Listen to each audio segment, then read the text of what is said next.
আল্লাহ পাক রব্বুল আলামিন কয় ইবলিস তাহলে তুই বুঝি দেখতে চাস? কয় হ আমি দেখতে চাই।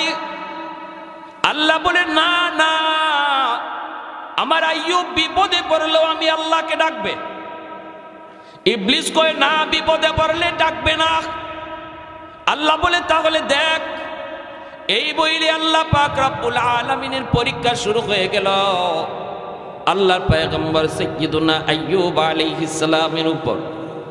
ভাইয়েরা বন্ধুরা, সর্বপ্রথম তার নিউজ আসলো তার মিল ফ্যাক্টরিগুলো ধ্বংস হয়ে যাচ্ছে, এই কারখানা ওই কারখানায় আগুন লাগছে। যখনই বিপদ কোনো খবর ওনার কানে আসতো, সাথে সাথে আল্লাহর পয়গম্বর আল্লাহর শুকরিয়া আদায় করত। সুবহানাল্লাহ কোন আল্লাহ পাক কয় রে ইবলিস দেখ আমার পয়গম্বর বিপদের সংবাদ পাইল, এরপরও দেখ আমি আল্লাহকে ভুলে না, আমাকে ভুলে না, না শুকরি করে না, না না এমন কোনো কথা কয় না যেই কথায় আমি আল্লাহ নারাজ হই। আমাদের কারো উপরে যখন বিপদ আসে তখন আমরা মাঝে মাঝে এমন কথা মুখ দিয়ে বের করি যেই কথার দ্বারা আল্লাহ নারাজ হয়ে যায়। কিছু মানুষ এমনও পাওয়া যায় কয় আল্লাহ বুঝি আমারে শুধু পাইল, আল্লাহ বুঝি আর কাউরে দেখে না। আমি নামাজ পড়ি, আমি রোজা রাখি, আমি দাড়ি টুপি নিয়ে চলি, বিপদ আমারে ছাড়ে না। এই লোকটায় নামাজ পড়ে না, রোজা রাখে না, এর দিক কোনো বিপদ আসে না, এত সুখে শান্তিতে আছি, তাহলে ঠিক আছে আজ থেকে আমিও আর নামাজ পড়বো না। নাউজুবিল্লাহ। আমি সিলেট এক এলাকায়, আবার বাড়ি তো সিলেটে এক এলাকায় গেলাম, রানীগঞ্জ, জগন্নাথপুর, সুনামগঞ্জ, বয়ান করলাম। তো আমারে বয়ানের শেষে এক মানুষের যারা কর্তৃপক্ষ কয় হুজুর ওই যে ঘরটা দেখতেছেন এই ঘরের একটা লোক পাক্কা নামাজি আসছিল, পাক্কা নামাজি দিনদার, মা মুসিবতে পড়ছে। আমি তো বললাম ওই আল্লাহ ইমানদারের ইমানের পরীক্ষা নিবে মুসিবত দিয়া, ঠিক না? মুসিবতে পড়ছে, হয়তো একটা দুটা মুসিবত তার উপরে আসছে। হঠাৎ করে একদিন দেখা যায় বাজারে চিল্লায় চিল্লায় কয় আল্লাহ কি আমারই শুধু খালি দেখে, আমারই শুধু ফাইল? তো নামাজ পড়ে লাভ হইল কি? আল্লাহর বন্দিগি কইরা লাভ হইল কি যদি খালি আল্লাহ আমার এই বিপদ দেয়? যে নামাজ পড়ে না হেইদি ভালো আছে। নাউজুবিল্লাহ করনা। এ হালাল হারাম মানে না, সুদ খায় ঘুষ খায়, হেইদি ভালো আছে। এই কথা বলতেছে মানুষ, বলতেছে ভাই এই কথা কয় না, কয় রাখ, কয় না আমি কম বুঝি না। এই কথা কইয়া মুরতাদ হয়ে গেছে, একদম মসজিদ সারা হয়ে গেছে, দাড়িটা পর্যন্ত ফালাই দিছে। নাউজুবিল্লাহ জোরে কর। হুজুর আমরা দেখছি কিছুদিনের ভিতরেই তার শরীরে পচন শুরু হয়েছে, হাত পা, এমনকি নবীর সুন্নত যে দাড়িটা ছিল এই দাড়িটা কাটার কারণে পুরা মুখটা তার ফচ্ছে গেছে, পুরা মুখ পচন ধরছে। এই আল্লাহর বান্দা শোনো, আমি একটা ইবাদত আল্লাহর একটা গোলামি পারতেছি না, কিন্তু আমি মনে মনে দুর্বল, আমি আল্লাহর কাছে আসামি। আল্লাহ আমি এটা করা দরকার ছিল, আল্লাহ আমি পারতেছি না, আল্লাহ তুমি আমারে মাফ করো, আমারে করার তৌফিক দাও, আল্লাহ আমারে দাড়িটা রাখার তৌফিক দাও, দাড়িটা রাখা দরকার। এইভাবে যদি একটা মানুষের অন্তরে এরকমভাবে অপরাধী ভাব থাকে, আল্লাহ তারে একদিন দাড়ি রাখার তৌফিক দিয়ে দিবে। কিন্তু একজন মানুষ যদি দাড়ি, আবার কি দাড়ি না রাখলে কি হয়েছে, এই ধরনের কথা যদি কয়, সাথে সাথে সে বেঈমান হয়ে যায়, সাথে সাথে বেঈমান।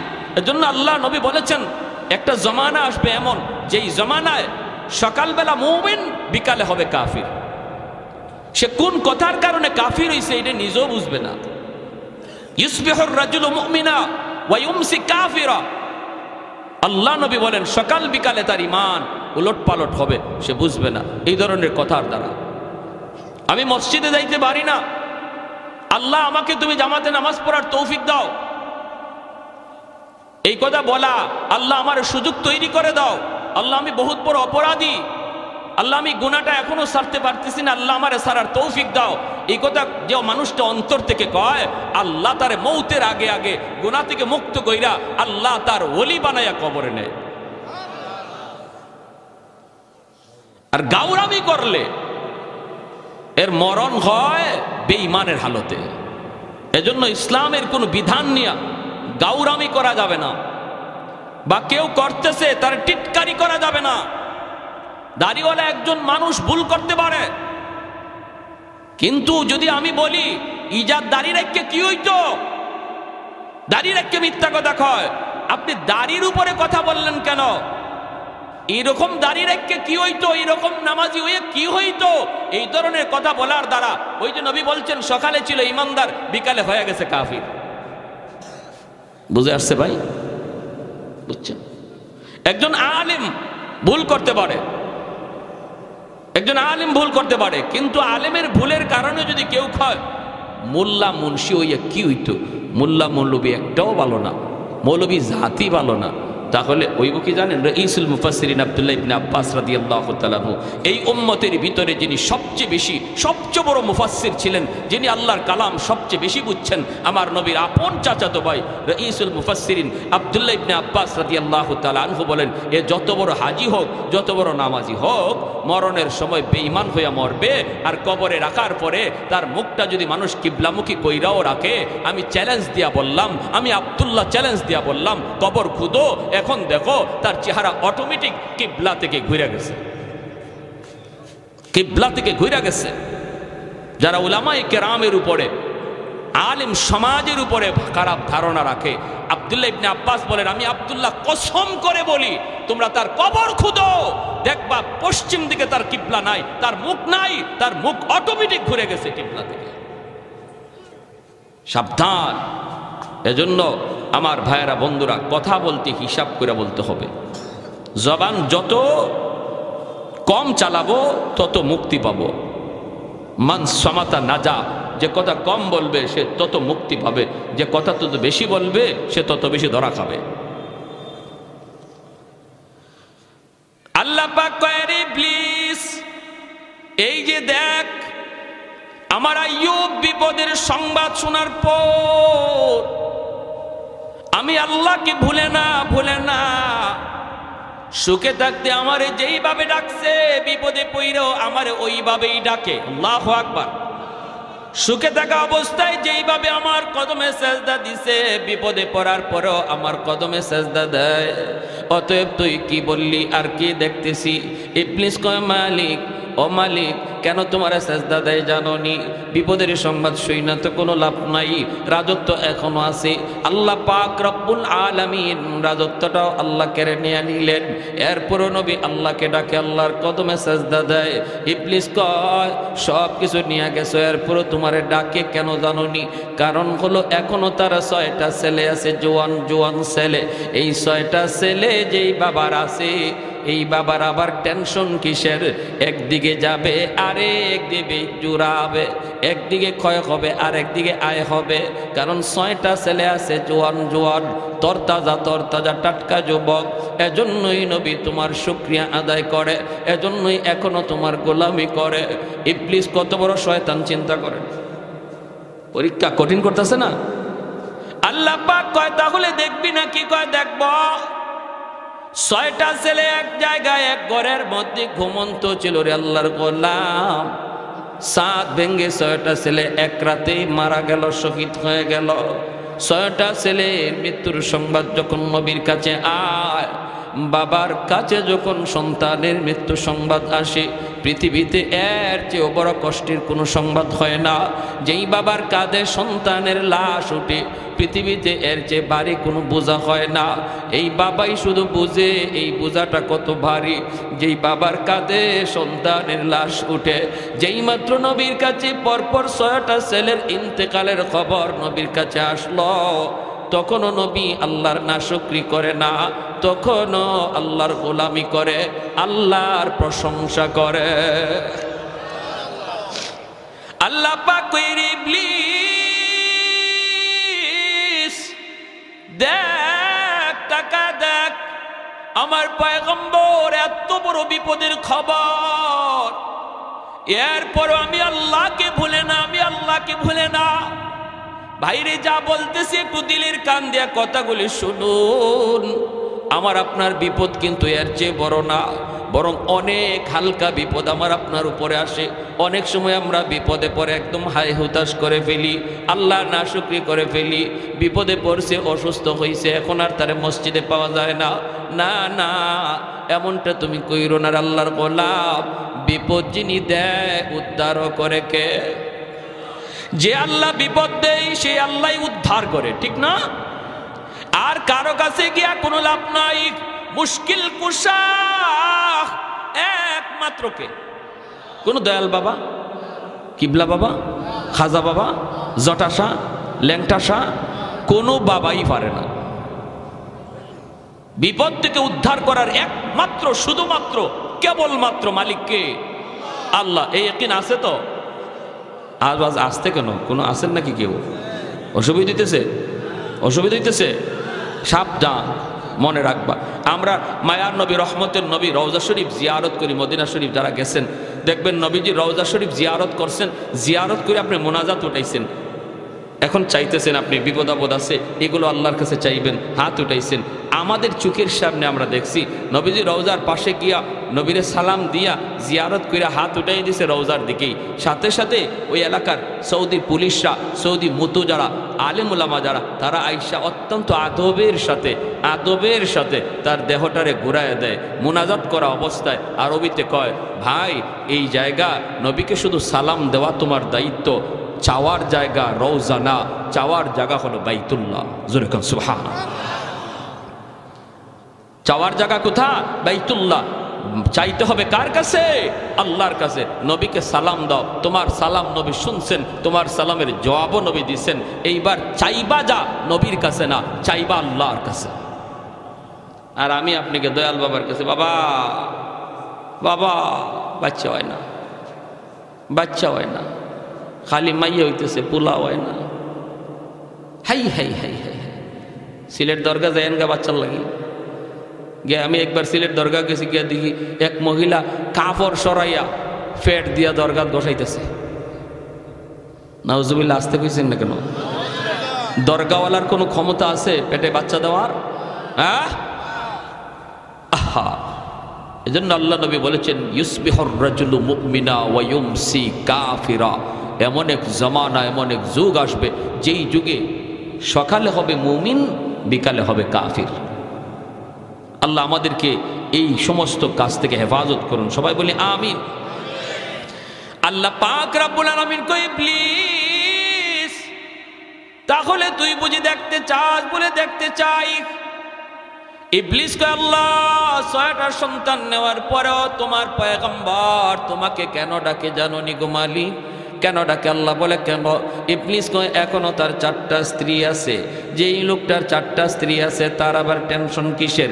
6টা ছেলে গেলেও কোনো অসুবিধা নাই, ছেলে জন্ম নেওয়ার এখনো সুযোগ আছে, কারণ 4টা বউ আছে, টেনশন কের? আল্লাহ পাক রব্বুল আলামিন কয়, ইবলিস তাহলে দেখতে চাস? বলে দেখতে চাই। 4টা স্ত্রীর ভিতরে একজন স্ত্রী ছিলেন আইয়ুব নবীর খেদমতে, যার নাম ছিল বিবি রহিমা। আর 3জন তারা এক জায়গায় ছিলেন ঘুমন্ত। এই 3জন বিবি একসাথে তারা মারা গেলেন। নবীর কাছে খবর আসলো আপনার 3জন বিবি একসাথে দুনিয়া থেকে বিদায়। এরপরও মায়ার নবী আইয়ুব নবী আল্লাহর নাশুকরি করে না গো। এই কথা মুখ দিয়ে কয় না, মালিক আমারে নবী বানাইয়া লাভ হইল কি? এত বিপদ তুমি আমারে দিতেছ, তাহলে আমার নবুয়তি পায়া লাভ হইল কি? তোমার গোলামি কইরা লাভ হইল কি? একবারও তিনি বলেন না। 3জন বিবির মৃত্যু সংবাদ পাওয়ার পরও নবী আল্লাহর শুকরিয়া আদায় করে। ও আমার মা বোনেরা, খেয়াল করে শোনো গো মা, তোমার আমার বিপদ এর চেয়ে বড় নয়, সমানও নয়, এর চেয়ে 1000 গুণ ছোট, এর চেয়ে হাজার গুণ ছোট। ছোট্ট বাচ্চারা মারা গেছে, কলিজার টুকরা সন্তান তোমার মারা গেছে। না না না, শুকরি করবা না। নাবালিগ অবস্থায় যার বাচ্চা মারা যায়, ওই বাচ্চাগুলিকে আল্লাহ পাক রব্বুল আলামিন কিয়ামতের ময়দানে বাপ মার জন্য বহুত বড় সুপারিশকারী বানায়। বাচ্চাগুলি আল্লাহর কাছে ডাক দেয়া কয়, মালিক ও মালিক, তুমি আমারে দুনিয়াতে পাঠাইছো, পাঠানোর সময় আমার মা কত কষ্ট করছেন, জান বের হয়ে যায় অবস্থা। এরপরে আমি দুনিয়াতে আসলাম, এত কষ্ট আমি মাকে দিলাম, কিন্তু মার কোনো খেদমত আমি করতে পারলাম না, আমার মা ঋণ আমি শোধ করতে পারলাম না। আল্লাহ, আজ যদি তুমি আমাকে জান্নাতে দিতে চাও, আমার মা বাবা সারা জান্নাতে যাইবো না, হয় আমারে বাপ মার সাথে জাহান্নামে দিয়ে দাও, হয় আমাকে আমার বাপ মার সাথে জাহান্নামে দিয়ে দাও, নতুবা আমার সাথে আমার বাপ মারে জান্নাতে দিয়ে দাও। আমি আমার মা বাবা ছাড়া থাকবো না। আল্লাহ, তুমি আমার দুনিয়াতে পাঠাইছো, আমার মা আমার বাবা আমার উপর কি পরিমাণ ঋণ, আমি তো ঋণ শোধ করার সুযোগ পাই নাই, দিছো না। আজ হাসরের মাঠে যদি আমাকে জান্নাত দিতে হয়, বাপ মা ছাড়া জান্নাতে যাইবো না। রব্বুল আলামিন তখন বলে, বান্দারে, আমি আল্লাহর আদত হচ্ছে জাহান্নামীকে জান্নাতে দেওয়া, কিন্তু কোন জান্নাতীরে জাহান্নামে দেওয়া এটা আমার আদত না। বান্দা, তুমি তো জান্নাতি, তোমাকে আমি জাহান্নামে দিতে পারি না, ঠিক আছে, নেও, তোমার সুপারিশে বাপ মারেও জান্নাত দিয়া দিলা। এজন্য বাবা সবর করো, সবর, মা সবর করো, সবর। এই বাচ্চাটা তোমার জন্য জান্নাতে যাওয়ার উসিলা হবে, জান্নাতে যাওয়ার উসিলা হবে। শুধু মুখ দিয়া এমন কোন কথা বইল না যেই কথার কারণে ঈমান চলে যায়, আল্লাহ নারাজ হয়ে যায়, এমন কথা বইল না, এমন কথা বইল না। আল্লাহর দোহাই তুমি এমন কথা বইল না। মৃত্যু সংবাদ শুনছো, ইন্না লিল্লাহি ওয়া ইন্না ইলাইহি রাজিউন কয়া তুমি দোয়াটা পড়ো। এই দোয়ার অর্থই হলো, আল্লাহ শিখায়া দিয়েছে, বান্দারি, যখনই কোনো বিপদ মুসিবত তোমার আসবে, তখনই তুমি এই দোয়াটা পড়ো। মানুষের জীবনের সবচেয়ে বড় মুসিবত হলো মৃত্যু সংবাদ, এই জন্য এই দোয়াটা আমরা পড়ি। এর অর্থ হলো বান্দা, এর অর্থ হলো কি জানেন?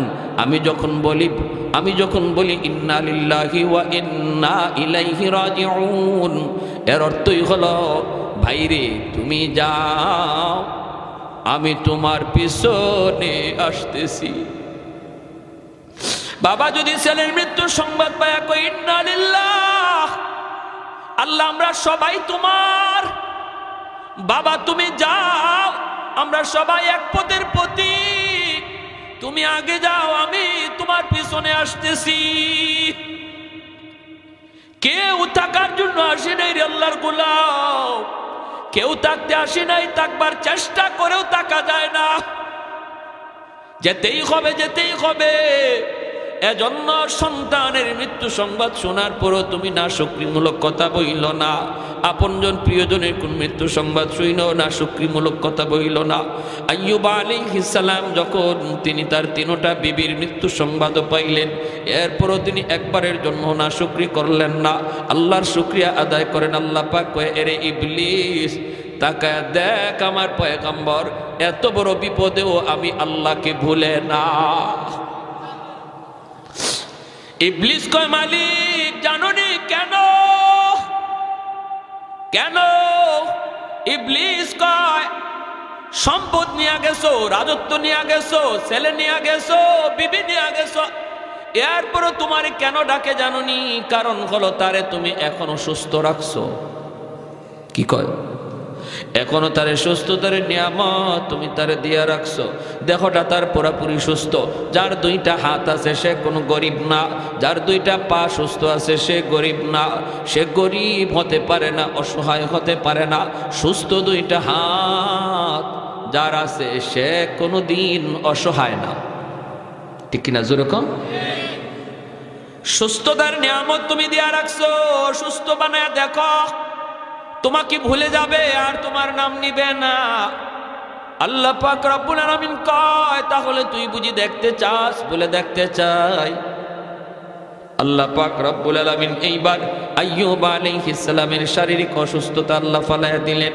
সারা শরীরের প্রতিটা পশমের গোড়া গোড়ায় ফুসকা উঠে গেল, এই ফুসকার ভিতরে পোকা জন্ম নিল।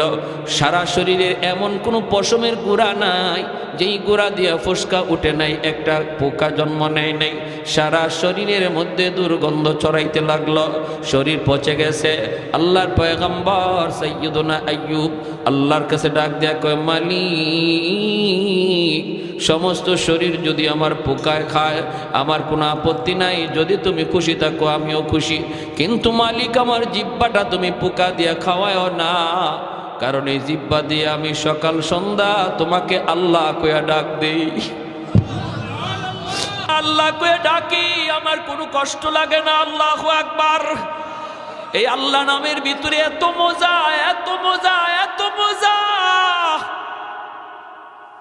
আল্লাহ পুরা দেহটাও যদি পোকায় খায়, আমার জিহ্বাটা তুমি পোকা দিয়া খাওয়ায় না। এই জিহ্বা দিয়া নবী আল্লাহকে ডাকে, আল্লাহকে ডাকে। মানুষেরা কয়, ও রহিমা, তাড়াতাড়ি তাড়াতাড়ি করে তুমি স্বামী নিয়ে এলাকা ছেড়ে ভাগো, আমরা কেউ তার দুর্গন্ধে টিকতে পারি না। রহিমা, তুমিও যদি পারো বাপের বাড়ি চলে যাও। আল্লাহর নবী সাইয়্যিদুনা আইয়ুব আলাইহিস সালামের বিবি রহিমা, তিনিও সাধারণ কোনো মহিলা ছিলেন না, তিনিও একজন বাদশাহী পরিবারের মেয়ে, তিনিও একজন নবী পরিবারের মেয়ে। হযরত ইউসুফ আলাইহিস সালামের ছেলের ঘরের নাতিন ছিলেন। অতএব যেমন ছিলেন সুন্দরী, তেমন ছিলেন নবী পরিবারের কন্যা, আবার ছিল বাদশাহীও। এত কিছু থাকার পরেও যখন আপনজন মানুষেরা কয়, রহিমা তাড়াতাড়ি আইয়ুবকে চাইরা তুমি ভাগো, রহিমা কান্দে আর কয়, তোমরা কি কও গো? আমার স্বামী যদি রাজি থাকে আল্লাহর তৈরি জান্নাতের মেহমান আমি হব, আর যদি আমার স্বামী নারাজ থাকে আমার আমল লইও জান্নাত পাব না। স্বামী যদি রাজি থাকে আল্লাহ পাক মহিলাকে জান্নাত দেয়। আল্লাহ নবী রহমতের নবী বলেন, কোন স্বামী যদি মারা যায় এই অবস্থায় সে তার স্ত্রীর উপরে খুশি ছিল, এই স্ত্রী মরতে দেরি আল্লাহর তৈরি জান্নাত পাইতে দেরি হবে না। অথবা কোন স্ত্রী যদি আগে মারা যায় আর স্বামী যদি তার উপরে সন্তুষ্ট থাকে, নবী বলেন মরতে দেরি জান্নাত পাইতে দেরি নাই। সুবহানাল্লাহ, জোরে কর। এজন্য মায়ার নবী দয়ার নবী বলেন, মহিলাদের জন্য নবী বলেন, মা বোনদের জন্য আমার নবী বলেন, চারটা জিনিসের হিসাব যদি কোনো মহিলা আল্লাহকে দিতে পারে, আল্লাহ পাক তার জন্য জান্নাতের সবগুলি দরজা আল্লাহ ওপেন করে দিবে, আর বলবে যে কোনো জান্নাত দিয়ে তুমি ঢুকো। আইয়ুমা ইমরাতিন ইদা সাল্লাত খামসাহা ওয়া সামাত শাহরাহা ওয়া হাফিজাত ফারজাহা ওয়া আতাআত বালাহা। এক নম্বরে নবী বলেন, নামাজের হিসাব যদি আল্লাহর কোনো বান্দি আল্লাহকে দিয়ে দেয়। দুই নম্বরে রোজার হিসাব যদি আল্লাহকে দিয়া দেয়। তিন নম্বর হলো সে তার সতীত্ব যদি হেফাজত করে, পর্দা যদি শরীফ পর্দা মাইনা চলে। চার নম্বর হলো যদি সে স্বামীর খুশি রাখে, স্বামীর কথা মতো চলে। মায়ার নবী দয়ার নবী বলেন, এই মহিলা জান্নাতের যে কোনো দরজা দিয়ে ঢুকবে, কেউ তারে বাধা দিবে না। এজন্যই মায়ার নবী বলে, মহিলাদের জন্য জান্নাতে যাওয়া সহজ, পুরুষের তুলনায় মহিলাদের জন্য জান্নাতে যাওয়া সহজ। কারণ মহিলাদের হিসাব হলো কম, মাত্র 4 কাজের হিসাব। একজন পুরুষের 4 কাজের হিসাব শুধু নয়, অনেকগুলি হিসাব একজন পুরুষকে দেওয়া লাগবে।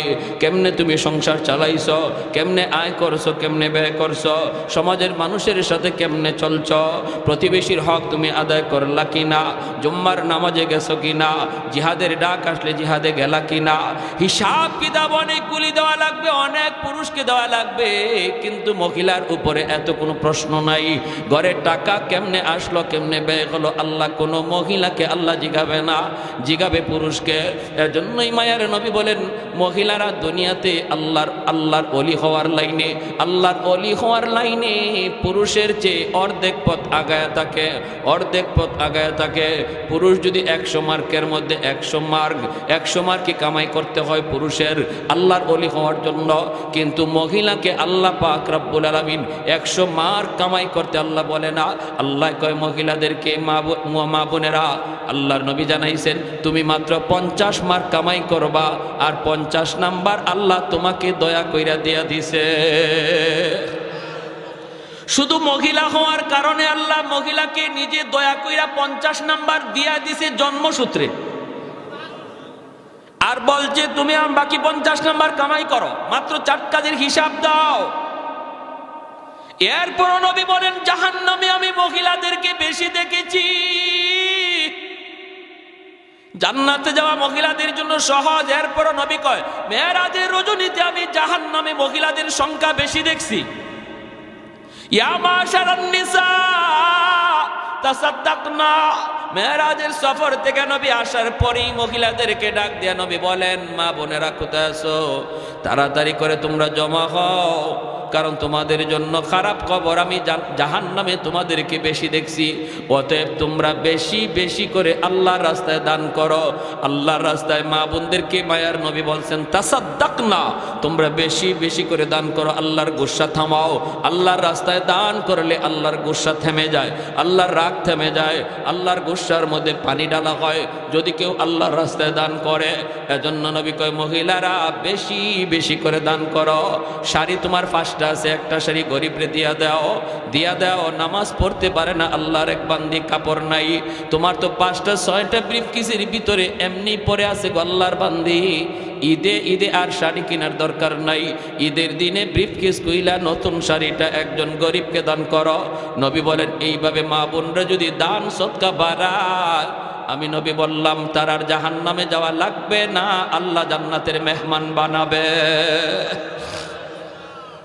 ঠিক কিনা? রহিমা তুমি চলে যাও। তিনি বলেন না, তোমাদের নাকে দুর্গন্ধ লাগলেও আমার স্বামীর গায়ের দুর্গন্ধ আমার নাকে লাগে না, আমি দুর্গন্ধ টের পাই না, টের পাই না। আমার স্বামীর খেদমত ছেড়ে আমি কোথাও যাব না, যাব না। ও আমার মা বোনেরা একটু খেয়াল করে শোনো, স্বামীর খেদমত কেমনে করতে হয়। স্বামীরে খুশি করার দ্বারা আল্লাহ তোমার উপর খুশি হয়। আল্লাহু আকবার জোরে কর। কিন্তু সেটা হালাল পথে, হারাম পথে নয়। স্বামী যদি কয় মার্কেটে চলো বুরকা সারা, এটা তুমি স্বামীর সাথে প্রোডাকশন করো। তুমি কইরো স্বামী গো বুরকা সারা বেপরদায় আমাকে তুমি বের কইরো না। স্বামী যদি কয় আমার দুষ্ট আইছে, তুমি চাল হয়ে যাও, তুমি পরিষ্কার বইলা দিও স্বামী গো তোমার দোস্তের সামনে যাওয়া আমার জন্য হারাম। ঠিক না? শহরে আছে, গ্রামে একটু কম। শহরে তো ও আল্লাহ, দোস্ত যদি আয়, ফ্রেন্ড যদি আয়, তাহলে ম্যাডাম গেসা দে। হাই হাই হাই, এই সমস্ত পুরুষদের রুচি, এটা যে কি পরিমাণ ফসা হইছে, এরা যে কেমন ফসা আর দুর্গন্ধ এদের রুচির মধ্যে। নিজের বউটারে যখন পরপুরুষের সামনে ইচ্ছা করে পাঠায়, অবাক লাগে। বের হইছে নিজের স্ত্রীরে বেপরদায় লইয়া বের হইছে, তার ভালো লাগে। তার স্ত্রীরে দেখিয়া আরো 10 জনে কইতেছে ও খুব সুন্দর, তার ভালো লাগে। এই ধরনের মানুষ, এর রুচি ভালো না ফসা? জোরে কন। এটা গান্দা। এটা এই রুচিটা কি? এটা গান্দা, গান্দা রুচি। আমার স্ত্রীকে নিয়ে কেউ ভাববে, আমার মেয়েটারে নিয়ে কেউ কল্পনা করবে, আর আমার কাছে ভালো লাগবে, এই যদি হয় কোনো বাবার অথবা কোনো স্বামীর ইচ্ছা, তাহলে বলতে হবে যে এর রুচি শুধু ফসানা, গান্দা রুচি, দুর্গন্ধ ধরছে। এবং হাসরের মাঠে আল্লাহর আদালতে সে যত বড় হাজি হোক, যত বড় নামাজি হোক, আল্লাহর আদালতে সে ধরা খেয়ে যাবে তার স্ত্রীকে বেপরদায় চালানোর কারণে, মেয়েকে বেপরদায় চালানোর কারণে, অধীনস্থ বোনকে বেপরদায় চালানোর কারণে। এই ভাই, এই বাবা, এই স্বামী আল্লাহর আদালতে কাঠগড়ায় দাঁড়াবে। আল্লাহ বলবে তোমার নামাজ লইয়া তো তুমি জান্নাতে যাওয়ারই কথা, আগে স্ত্রীর হিসাব দাও, স্ত্রীরটাও তোমার হিসাব দিতে হবে। মেয়ের হিসাবটা আগে বুঝাও, বোনের হিসাবটা আগে বুঝাও, এরপরে তোমার হজ লইয়া, তোমার নামাজ লইয়া তুমি জান্নাতে যাও। সম্ভব? হ্যাঁ? এজন্য ঘরের মেয়ে, ঘরের স্ত্রী, ঘরের বোনদের পর্দার মধ্যে রাখা দরকার। আসেনি না নাই? আসেনি না নাই? আল্লাহ নবী রহমতের নবী বলেন সালাসাতুন কাদ হারামাল্লাহু আলাইহিমুল জান্নাহ, মুদমিনুল খাম ওয়াল আক ওয়াদ দাইয়ুস আল্লাযী ইউকিররু ফি আহলিহিল খুবুস। তিন ব্যক্তির জন্য জান্নাত হারাম, জান্নাত হারাম হয়ে যায় তিন ব্যক্তির জন্য। মুদমিনুল খাম, যে মদ খায়, ওয়াল আক, যে বাপ মার অবাধ্য, তার জন্য জান্নাত হারাম। 3 নম্বরে নবী বলেন ওয়াদ দাইয়ুস আল্লাযী ইউকিররু ফি আহলিহিল খুবুস, ওই পুরুষ যে পুরুষ তার ঘরে ইসলাম বিরোধী কাজ হইতেছে দেখার পরেও বাধা দেয় না। ঘরের অধীনস্থ মানুষগুলি আল্লাহকে নারাজ করতেছে, মেয়েটা বেপরদায় বের হয়, বাবা দেখে, এরপরও বাধা দেয় না। স্ত্রী বেপরদায় ঘুরে, এরপরও বাধা দেয় না। ঘরের মধ্যে নাচ গান চলে, ঘরের মধ্যে আল্লাহকে নারাজ করার অনুষ্ঠান চলে, এরপরেও যে অভিভাবক বাধা দেয় না, নবী বলেন সে পুরুষ দাইয়ুস, সে হলো পুরুষ দাইয়ুস, তার জন্য জান্নাত হারাম। তার জন্য কি জান্নাত? সালাসাতুন ক্বাদ হারামাল্লাহু আলাইহিমুল জান্নাহ মুদমিনুল খামর ওয়াল আক ওয়াদ দাইয়ুস আল্লাযী ইউকিররু ফি আহলিহিল খুবুস আও কামা ক্বালা নবী আলাইহিস সালাম। এজন্য সাবধান, আমরা যারা অভিভাবক, আমার নামাজ লইয়েই যে আমি জান্নাতে চলে যেতে পারবো, মোটেও না, মোটেও না। ঘরের হিসাব আমাকে দেওয়া লাগবেই লাগবে, অধীনস্থ মানুষের হিসাব আমাকে দিতেই হবে। আমি যদি নামাজি হই, ছেলেটাকে নামাজি বানানোর চেষ্টা করতে হবে। আমি যদি পর্দা মানি, স্ত্রীটাকেও পর্দার ভিতরে রাখতে হবে, ঠিক কিনা ভাই? আইয়ুব আলাইহিস সালাম, ওনাকে ছাড়তে রাজি না বিবি রহিমা। এলাকার মানুষেরা কয়, রহিমা তাহলে তুমি এলাকা ছেড়ে দাও, এই এলাকায় থাকলে আমরা থাকতে পারবো না, কই তুমি যাইবা, তুমি তাড়াতাড়ি যাও।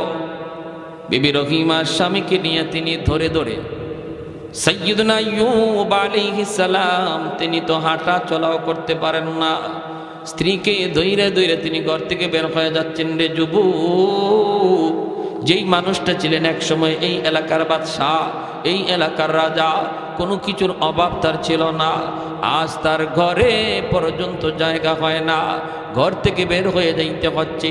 এলাকার মানুষ, প্রতিবেশী কেউ তারে থাকতে দেয় না। রাস্তায় চলে গেলেন স্বামীকে নিয়া। পথিকেরা কয়, রহিমা রাস্তায় তুমি যাইকো না, আমরা এই রাস্তা দিয়ে হাঁটাচলা করি, যদি রাস্তায় তুমি অবস্থান করো, আমরা দুর্গন্ধের কারণে রাস্তা দিয়ে হাঁটতে পারি না। আল্লাহর পয়গম্বর সাইয়্যিদুনা আইয়ুব আলাইহিস সালামকে নিয়ে বিবি রহিমা তিনি চলে গেলেন মাঠে। মাঠে চলে যাওয়ার পর কৃষকেরা দৌড়ায় আসছে। কৃষকেরা আয়া কয়, রহিমা গ, এখানে মাঠে যদি অবস্থান করো তাহলে আমরা কাম কাজ করতে পারবো না, তুমি অন্যত্র কোথাও চলে যাও। তাম পৃথিবীটা যেন ছোট হয়ে আসলো। যেই মানুষটা এই এলাকার এক সময় রাজত্ব করতেন, আজ তার কোথাও জায়গা হয় না রে। ঘরে জায়গা নাই, রাস্তায় জায়গা নাই, মাঠেও জায়গা হয় না। আল্লাহর বান্দি স্বামীকে নিয়ে তিনি জঙ্গলের দিকে রওনা দিলেন। জঙ্গলের কাছে যায় দেখেন একটা ডাস্টবিন।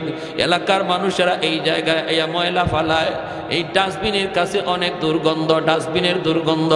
বিবি রহিমা মনে মনে ভাবতেছে, স্বামী গ, ও স্বামী, কোথাও তো জায়গা হয় না, কেউ থাকতে দেয় না, বসতে দেয় না।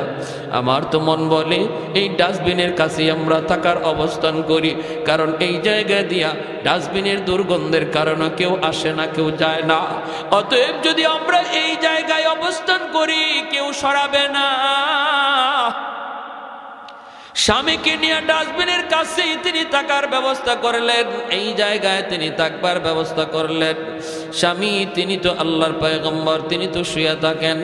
এরকম কোন রকম একটা ঝুপড়ির মতো বানাইয়া স্বামীকে নিয়ে তিনি এই জায়গায় থাকেন। ভাইয়েরা বন্ধুরা, দিনের বেলা মানুষের এলাকায় যায় তিনি কাজ করেন, কাজের বিনিময়ে তিনি কিছু খাবার সংগ্রহ করেন স্বামীর জন্য। এলাকার মধ্যে যান, কাম কাজ কইরা কিছু খানা হালুয়া পাকায় স্বামীকে খাওয়ান। চামচ দিয়া খাওয়াইতে পারেন না, চামচটা যদি টুটে লাগে পয়গম্বর চিৎকার করে হাওমা করে কান্দে উঠে। কারণ ঠোঁটটা পর্যন্ত নাই, পোকায় খায়া শেষ করে ফেলছে। দাঁতের জামিটা পর্যন্ত নাই, পোকায় খায়া শেষ করে ফেলছে। যদি চামচ দিয়া খাওয়ান তাহলে ব্যথা পান, ব্যথা পান। হাতও তিনি লাগাইতে পারেন না। একদিন হাত লাগাইছেন, আঙ্গুলের নখটা যেই মাত্র এই জামির মধ্যে লাগছে, নবী চিৎকার করে উঠছেন। সাথে সাথে বিবি রহিমা চোখ দিয়ে পানি জড়ায় কান্দের কই, স্বামী গ কেমনে খাওয়াবো গো স্বামী। এই বইলেই তিনি তার জিব্বাটা বের করলেন।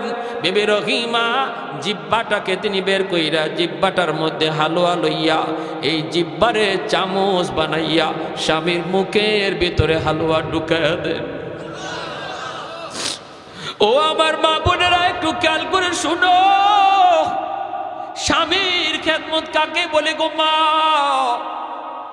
কেমনে আল্লাহকে রাজি করা যায়, কেমনে আল্লাহরে খুশি করা হয়? নিজের জিব্বাটারে চামচ বানাইয়া এই জিব্বা দিয়া হালুয়া স্বামীর মুখের ভিতরে ঢুকান। একদিন জিব্বার মধ্যে একটা পোকায় কামড় মারছে। হঠাৎ করে বিবি রহিমা চিৎকার দিয়া যন্ত্রণায় মাটিতে পড়ে গেছেন। আর তিনি ডাক দিয়া কান্দেন আর বলেন, স্বামী গো, একটা পোকার কামড় আমি সইতে পারলাম না। এতগুলি পোকার কামড় আপনি কেমনে সইতেছেন গো স্বামী? কেমন করে আপনি সইতেছেন, কেমন করে সইতেছেন? বাইরে 13টা বৎসর এইভাবে চলে গেল। এই ডাস্টবিনের পাশেই 13টা বৎসর হয়ে গেল। 13 বৎসরের মাথায় যখন পোকায় তার জিব্বার মধ্যে কামড় মারল, তখন তিনি আল্লাহর কাছে বলতেছেন, স্বামী গো, ও স্বামী, 13টা বৎসর হয়ে গেছে তুমি এইরকম অসুস্থ। আমিও মানুষের বাড়ি থেকে কাম কইরা কইরা তোমার খানার ব্যবস্থা করি। এমন পোকা যন্ত্রণা, পোকার কামড় শোয়া যায় না। ও স্বামী, একটু আল্লাহর কাছে বলো না, আল্লাহ যেন তোমার এই বিপদ দূর করে, আল্লাহ যেন তোমার সুস্থ করে দেয়। এই কথা বলা মাত্রই আইয়ুব আলাইহিস সালাম কয়, না গো বিবি, আমি এমন কথা আল্লাহর কাছে বলতে পারবো না। কারণ হলো, আল্লাহ যদি আমাকে জিজ্ঞেস করে, রে আইয়ুব, 70 বছর পর্যন্ত আমি আল্লাহ তোমার সুস্থ রাখলাম, অসুস্থ হইছ মাত্র 13 বছর, এখনো তো 70 বছরের সমানে সমানে হয় নাই, এখনই বুঝি তুমি অস্থির হয়ে গেছ। কি জবাব দিব গো রহিমা, কি জবাব দিব? 70 বছর যদি হয়, তারপরে আল্লাহর কাছে বলবো, মালিক, সুস্থতা আর অসুস্থতা সমানে সমানে হইছে, আল্লাহ তুমি আমাকে এখন সুস্থ করে দাও। 70 বছরের আগে আমি আল্লাহকে বলতে পারবো না। একবার গেলেন মানুষের বাড়িতে, কাম নাই, কাম নাই, পান না। স্বামীর জন্য কেমন করে তিনি খানার ব্যবস্থা করবেন? শেষ দিয়া দিচ্ছি, বেশি না, আর মাত্র 2 মিনিট।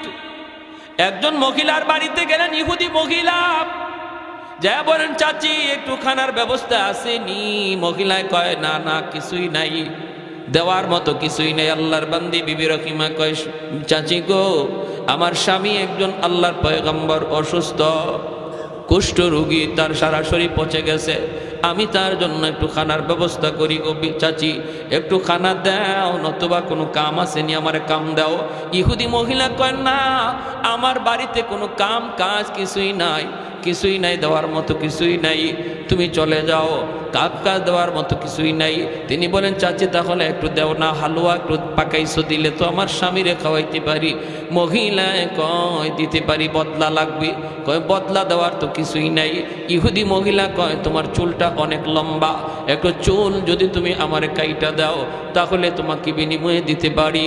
আল্লাহর পয়গম্বর সাইয়্যিদুনা আইয়ুব আলাইহিস সালাম, তিনি তো ওই জায়গায় চুপড়ির মধ্যে আল্লাহ আল্লাহ জিকির করে। ভাইরা বন্ধুরা, এইদিকে বিবি তিনি বলতেছে, না গো চাচি, চুল দেওয়া যাবে না, আমার চুলটা লম্বা হলো। এই চুলটাকে আমার স্বামী লাঠি বানাইয়া বসা থেকে তিনি দাঁড়ায়। আমার স্বামী চুল ধরে ধরে দাঁড়ায়, চুলটা আমি দিতে পারবো না। ইহুদি মহিলা কয়, তাহলে ভাগো, আমার কাছে কিছু নাই। বাধ্য হয়ে তিনি কিছু চুল দিয়া দিলেন। এইদিকে ইবলিস সুযোগ পাওয়া গেছে। ইবলিস আল্লাহর পয়গম্বর সাইয়্যিদুনা আইয়ুব আলাইহিস সালামের কাছে মানুষের বেশ ধরে আইসা বলতেছে, নবী গো, জানেননি আপনার বিবি রহিমা কেমনে আপনার জন্য খানার ব্যবস্থা করে? বলে, কেমনে? কয়, আমাদের এলাকাতে যায়, চুরি কইরা কইরা আপনার জন্য খানা নিয়ে আসি। আল্লাহর পয়গম্বর সাইয়্যিদুনা আইয়ুব কয় অসম্ভব, এটা হতেই পারে না, আমার বিবি নবী পরিবারের মেয়ে, এটা করতেই পারে না, জান যাবে তবুও চুরি করবে না। কয় যদি বিশ্বাস না হয় আসার পরে তার চুলটা দেখেন, আজকে চুরি করতে যায় এক জায়গায় ধরা পড়ে গেছে, এজন্য তার চুল কাইটা দিছে। নাউজুবিল্লাহ। আইয়ুব আলাইহিস সালাম কয় যদি এমনই হয় তাহলে তারে আমি 80টা দুর্রা মারব। তিনি আসছেন, আসার পরে তাকাইছেন, তাকাইয়া দেখেন চুল কাটা। তখন তো বুঝছেন তুমি তাহলে চুরি করে আমার জন্য খানা আনো নাকি? বলে আল্লাহর নবী গো খুদার কসম আমি এমনটা করি নাই, আমি এমনটা করি নাই। তাহলে কে বলছে? মানুষের সুরত ধরে একজন আসছিল, সে তো ইবলিস। জিবরাইল আলাইহিস সালাম কয় নবী গো ও ইবলিস, আপনার স্ত্রীর ব্যাপারে সন্দেহ করবেন না, সে যা বলছে এটাই সত্য। তাহলে কসম পুরা করবেন কেমনে? 80টা কঞ্চি হাতে নিয়ে একবার স্ত্রীর গায়ে আঘাত দিয়া দেন, কসম পুরা হয়ে যাবে। ওই অবস্থায় আল্লাহ পাক রব্বুল আলামিন জিবরাইলকে পাঠাইছে, জিবরাইল যাও তো আমার আইয়ুবকে যে সালাম দাও। জিবরাইল আমিন এসে সালাম দিছে। নবী সালামের জবাব দিতে একটু দেরি হয়ে গেছে। জিবরাইল আমিন কয় নবী গো আপনি যদি সালামের জবাব দিতে দেরি করেন উম্মতে করব কি, উম্মতে করব কি? তখন আইয়ুব আলাইহিস সালাম কয় ভাই জিবরাইল, আমি জবাব সাথে সাথেই দিতে চাইছিলাম, কিন্তু ওই মুহূর্তে আমার জিহ্বার মধ্যে একটা পোকা মাত্র উঠছে খানা খাওয়ার জন্য। আমি চিন্তা করলাম যদি আমি এখন জিহ্বাটা নাড়া দেই জবাব দিতে যাইয়া পোকাটা মাটির পড়ে যাবে। হাসরের মাঠে যদি পোকা আল্লাহর কাছে বিচার দেয়, আল্লাহ পাঠাইছিলা তোমার নবীর কাছে খানার জন্য, আমারে খাইতে দেয় নাই, মাটিতে ফালাইয়া দিছে, এই ডরে আমি সাথে সাথে জবাব দেই নাই। পোকাটা যখন আমার জিহ্বা থেকে সরছে তখন আমি সালামের জবাব দিছি। আল্লাহ কয় জিবরাইল কেমন জবাব পাইছো? আল্লাহ এই জমিনে এত সুন্দর জবাব আল্লাহ আমি জিবরাইলের মনে পড়ে না আর কেউ দেয়। আল্লাহ তুমি রহম করো তোমার নবীর উপর। আল্লাহ কয় তাহলে আমার নবীরে কও হাঁটুতে নিজের পা দিয়ে যেন মাটিতে আঘাত করে, পায়ের গোড়ালি দিয়ে যেন আঘাত করে। জিবরাইল কয় নবী গো পায়ের গোড়ালি দিয়ে আঘাত করেন। বলে আমার তো গোড়ালিই নেই। বলে যা আছে তা দিয়ে আঘাত করেন। আঘাত করতেই জমজমের পানির মতো পানি উঠতে শুরু হলো। আল্লাহ বলতেছে জিবরাইল বলো আমার পয়গম্বরকে এই পানিটা যেন খায়, এই পানিটা যেন শরীরে লাগায়। খাওয়া মাত্র আর শরীরে মুসা মাত্রই সমস্ত পোকা জরজরাইয়া পড়ে গেছে। 18 বৎসর পর। কয় বৎসর পর? কি বুঝেন? এই ধরনের অসুস্থ যদি আল্লাহ আমরা 3 দিন বিছানায় রাখে আমাদেরকে খুঁজেই পাওয়া যাইব না, ঠিক না? খুঁজেই পাওয়া যাইব না, কি অবস্থা হবে। এরপরে আল্লাহ পাক রব্বুল আলামিন কয় যাও। তিনি সুস্থ হইয়া পরিপূর্ণ সুস্থ হইয়া বসে রয়েছেন। বিবি রহিমা তিনি তখন এলাকায় ছিলেন, তিনি আসছেন খাবার লইয়া, আইয়া দেখেন জায়গার মধ্যে স্বামী নাই। কোথায় গেল আমার স্বামী? পাশে একজন সুন্দর সুঠাম দেহের যুবক বসা, হাউমাউ করতেছেন। আমির স্বামী কোথায়? বাগে খেয়ে ফেললো নাকি? দৌড়ায় গেছেন আইয়ুব আলাইহিস সালাম। তিনি তো 25 বছরের এখন পূর্ণ যুবক, আল্লাহ তারে বানায় দিছে। সুন্দর সুঠাম দেখের পূর্ণ যুবক। পিছনে যায় দাঁড়ায় বলতেছেন ও যুবক, এখানে আমার একজন স্বামী ছিল, স্বামীরে তুমি দেখছো নি? আইয়ুব আলাইহিস সালাম চেহারাটা ওই দিকে রাইখা বলেন স্বামীর চেহারা দেখলে তুমি চিনবানি? বলে চিনব। কেমনে চিনবা? যৌবনের চেহারা মনে আসেনি? কয় মনে আছে। যেই মাত্র আইয়ুব আলাইহিস সালাম চেহারাটা ঘুরাইছেন সাথে সাথে বিবি রহিমা আল্লাহু আকবার কই আল্লাহর শুকরিয়া আদায় করে স্বামীরে জড়ায় ধরছেন। আল্লাহ সমস্ত নিয়ামত আবার ফিরাই দিছে, যা নিয়েছিল আল্লাহ সব ফিরাই দিছে। কোন কোন তফসিরি কিতাবে লিখছেন এরপরে এই পরীক্ষায় পাশ করার পর সাইয়্যিদুনা আইয়ুব আলাইহিস সালাম যদি কোথাও হাইটা যাইতেন তার পিছন দিয়া স্বর্ণের বৃষ্টি পড়ত। এত নিয়ামত আল্লাহ আবার ফিরাই দিছিলেন। কখন? যখন বিপদে পড়ে সবর করছেন। আমরাও যদি বিপদে পড়ে সবর করি আল্লাহ বলে বাশশিরিস সাবিরিন, জানায় দাও তাদের জন্য জান্নাতের সুসংবাদ। শুধু তা না, দুনিয়াতেও আল্লাহ যা হারাইছি হারানোর চেয়েও আল্লাহ আরো বেশি ফিরাইয়া দিবে যদি আমরা বিপদে পইরা সমস্যায় পইরা আল্লাহর উপর সবর করতে পারি। কে সবর করে? সবরের আলামত হলো বিপদে পইরেও সে মসজিদে যায়, বিপদে পইরেও আল্লাহকে ডাকে। সুস্থ থাকা অবস্থায়, সুখে থাকা অবস্থায় যেভাবে আল্লাহরে ডাকছে, বিপদে পইরেও একই রকম আল্লাহকে ডাকে, বরং আরো আল্লাহকে ডাকা বাড়ায়া দিছে, তখন আল্লাহ তার উপর খুশি হয়ে যায়। তাহলে আমরা শীতের দিনে মসজিদে গিয়ে নামাজ পড়া কষ্ট, ফজরের নামাজ পড়া খুব কষ্ট, অজু করা খুব কষ্ট। এই কষ্টটা যদি আমরা স্বীকার করি তাহলে আল্লাহ পাক রব্বুল আলামিন এই ধৈর্যের পরীক্ষায় আমরা পাশ করলাম। ঠিক কিনা? জোরে কোন? পাশ করলাম। কারা কারা এই অবস্থার মধ্যেও সুখে দুঃখে সর্বদা আল্লাহকে ডাকবো? একটু হাত উঠে আল্লাহকে দেখাই।